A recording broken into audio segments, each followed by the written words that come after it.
මම චුට්ටක් මේ ඇති වී තිබෙන අර්බුදය ගැන චුට්ටක් කෙටියෙන් කියනනම් ඊට පස්සේ මම අවස්ථාව දෙන්නම් ප්‍රශ්න අහන්න. දැන් අපි දන්නවා අපේ රටේ දේශපාලකයාට පැවරෙන්නේ කුමක්ද? ආණ්ඩුවට පැවරෙන්නේ කුමක්ද? ආණ්ඩුවකට පැවරෙන්නේ ජනතාවගේ ලෞකික ජීවිතය සපවත් කරන්න. එන්න මොකුත් නෑ. උන්ගේ අධ්‍යාපනය, උන්ගේ සෞඛ්‍යය, උන්ගේ ප්‍රවාහනය, උන්ගේ ආර්ථිකය, උන්ගේ නිවාසය, උන්ගේ විනෝදය, උන්ගේ සතුට, මානසික නිදහස ලබා දීම තමයි ආණ්ඩුවේ කාර්යභාරය. ජනතාව ආණ්ඩුව පත් කරගන්නේ ජනතාවගේ ලෞකික ජීවිතය සපවත් කරන්න. අපේ ආගමික ශාස්ත්‍රඥ වහන්සේලාට නායක උතුමන් වහන්සේලාට පැවරලා තිබෙනවා ජනතාවගේ අධ්‍යාත්මික ජීවිතය සුවපත් කරන්න. ඒක ආගමික කාර්යය. හැබැයි ආණ්ඩු කාර්යභාරය ජනතාවගේ ලෞකික ජීවිතය සපවත් කරන්න. ඒකේ ප්‍රධානම පදනම මොකද්ද? ආර්ථිකය. ආර්ථිකේ කඩා වැටුණු රටක ජනතාවගේ ජීවිතය සපවත් වෙන්නේ නැහැ. හැබැයි පහුගිය ඉතිහාසෙම බැලුවොත් අපේ රටේ ආණ්ඩු මාරු කරලා නැහැ ආර්ථික සාධකය මත. අපි 1994 ආණ්ඩුව මාරු කරේ 17 වසරක සාපය වෙනස් කරන්න. ආර්ථික නෙමෙයි සාධකයි. 2005 දී මහින්ද රාජපක්ෂ මහත්මයාගේ ඉන්නේ ආර්ථිකේ නෙවෙයි යුද්ධේ. 2010 දී නැවත මහින්ද රාජපක්ෂ මහත්මයාගේ ඉන්නේ යුද්ධය අවසන් කිරීම. 2015 දී මෛත්‍රී රනිල්ගේ ආණ්ඩුවගේ ඉන්නේ ප්‍රජාතන්ත්‍රවාදයේ යහපාලනය ආර්ථිකය නෙවෙයි. 2019 දී ගෝඨාභය රාජපක්ෂගේ ඉන්නේ ජාතික ආරක්ෂාව. හැබැයි ආණ්ඩුවක් හදන්න ඕන මොකටද? ආර්ථිකය. හැබැයි අපේ පහුගිය මැතිවරණ එකක්වත් ආර්ථිකය ප්‍රමුඛ කරගෙන නෙවෙයි ආණ්ඩුව හැදුනේ. ඒගොල්ලෝ විසින්ම අපි වෙත නිර්මාණය කරලාද ප්‍රශ්න. යුද්ධ කියන්නේ ඒගොල්ලෝම හදලා දීපු ප්‍රශ්නයක් අපිට. ඒගොල්ලෝ යුද්ධය හදලා දීලා ඒගොල්ලෝ යුද්ධය විසඳනවා කියලා අපි ඡන්ද දෙනවා. ඒගොල්ලෝ යුද්ධය හදලා දෙනවා. ඒගොල්ලෝ යුද්ධ ඉවර කරා කියලා අපි ඡන්ද දෙනවා. හැබැයි අද ආණ්ඩු විරෝධය පනනගලා තියෙන මොකක් නිසාද? ගෝඨාභයට යන්න කිව්වේ මොකක් නිසාද? ආර්ථිකය නිසා.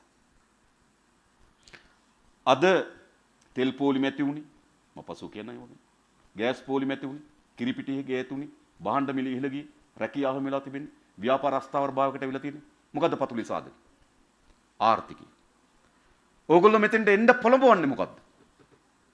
මට කියන්න. ආර්ථිකය.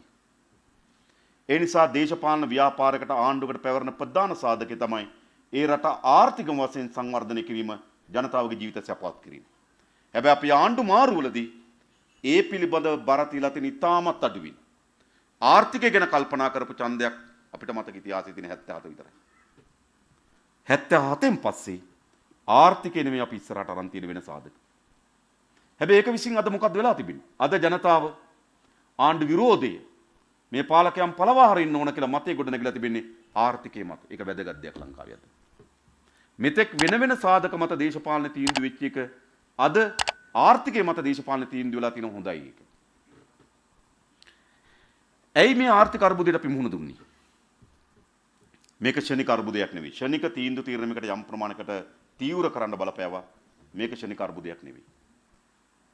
අපේ ආර්ථික අර්බුදේ පතුලේ තියෙන ප්‍රධාන සාධක දෙකක්. තව තියෙන ප්‍රධාන සාධක දෙකක් ගැන.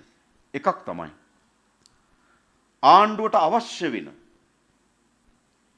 ඩොලර් ප්‍රමාණය උපයන්න අපේ රට අසමත්.